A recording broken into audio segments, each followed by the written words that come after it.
आज की वीडियो में हम बात करेंगे कि पाकिस्तान से आप एक्सप्रेस एंट्री के थ्रू कनाडा कैसे जा सकते हैं, पीआर आपको कैसे मिल सकती है। और ये सारा सिस्टम पॉइंट बेस्ड सिस्टम है जिसको सीआरएस पॉइंट सिस्टम बोलते हैं। और इसमें 3 प्रोग्राम है: federal skilled worker program, federal skilled trade programs और कैनेडियन एक्सपीरियंस प्रोग्राम। तो इसमें आपको कोई जॉब ऑफर की भी जरूरत नहीं है। अगर जॉब ऑफर हो तो आपके चांसेस ज्यादा हो जाते हैं, आपके पॉइंट्स ज्यादा हो जाते हैं। तो सबसे पहले बात करते हैं कि आइडियल कौन सा बंदा है जो यहाँ पर अप्लाई कर सकता है।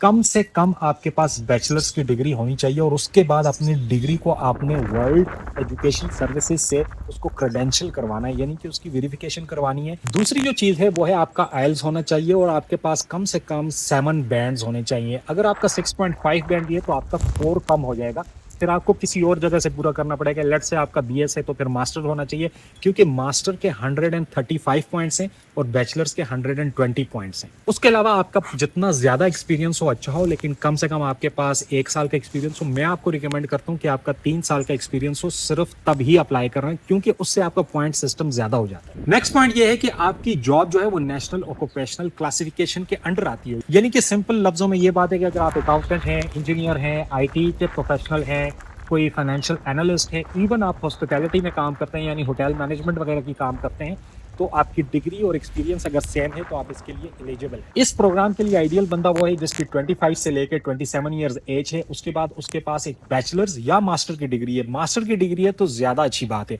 उसके अलावा उसके पास 5 साल का एक्सपीरियंस है। उसके आइल्स का जो स्कोर है वो तकरीबन 7 बैंड होना चाहिए। अगर आपके पास ये सारी चीजें हैं तो आपका 500 स्कोर यहीं पे पूरा हो जाता है, आपको किसी और चीज की जरूरत नहीं है। अदरवाइज आपके पास जॉब ऑफर है तो 200 पॉइंट्स आपको सिर्फ वहां से ऐड हो जाएंगे। और इसके अलावा एक आता है प्रोविंशियल नॉमिनेशन प्रोग्राम, यानी कि हर सूबा जो कनाडा का है वो कुछ जॉब अनाउंस करता है। अगर आप उसमें एलिजिबल हो तो आपको 600 पॉइंट मिल जाते हैं, यानी कि आपको सिर्फ प्रोविंशियल नॉमिनेशन में अगर आपका नाम आ जाता है तो आप एलिजिबल हो जाते हो कनाडा में एक्सप्रेस एंट्री के लिए। आपको फिर किसी और चीज की रिक्वायरमेंट नहीं है। तो उसके ऊपर हम नेक्स्ट वीडियो में बात करेंगे। तीसरे स्टेप में आप जाते हो कि इस वेबसाइट पर अपना अकाउंट बनाते हो। इसको Canadian immigration refugee and citizenship portal बोलते हैं, IRCC पे है। इस पोर्टल पर जैसे ही आप जाओगे अपनी बेसिक मालूमात के बाद आप अपना एक्सपीरियंस, एजुकेशन और जो उसका इक्विवेलेंट आपके पास डॉक्यूमेंट होगा क्रेडेंशियल्स का वो डाल दोगे। उसके अलावा वर्क एक्सपीरियंस और अगर आपके पास प्रोविंशियल नॉमिनेशन है वो साथ लगा सकते हो। अदरवाइज कोई जॉब ऑफर है वो सारी चीजें यहाँ पर लगा सकते हो।